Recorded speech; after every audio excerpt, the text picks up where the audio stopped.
Hi అండి, welcome to money multi creations. Today recipe kalakand అండి. బెల్లంతో చేస్తున్నాను. దీన్ని మీ షుగర్తో కూడా చేసుకోవచ్చు. 1 లీటర్ మిల్క్ తీసుకున్నానండి. అవి థిక్గా అయ్యేదాకా మనం అలా మిక్స్ చేస్తూ హై ఫ్లేమ్లో పెట్టుకొని మిక్స్ చేయాలండి. మనం కంటిన్యూగా అలా చేస్తుంటే అవి సైడ్ కూడా మనకి మేగల్లో వచ్చింది కూడా అలాగా మిక్స్ చేస్తుండాలండి.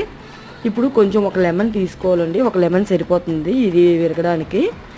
మనకి మేగల్లా కడుతుంది కదండి, అది కూడా అలా మిక్స్ చేస్తూ ఉంటే థిక్గా అవుతుంది. ఇప్పుడు నేను బెల్లం వేసుకున్నానండి. నెక్స్ట్ ముందుగా లెమన్ తీసుకున్నాను కదా, 2 స్పూన్స్ షుగర్ కూడా వేసుకున్నాను. లెమన్ కూడా వేసుకున్న తర్వాత మనకు అది విరుగుతుందండి. దాన్ని అలా మిక్స్ చేయాలి. ఇప్పుడు లాస్ట్లో గీ వేయాలండి.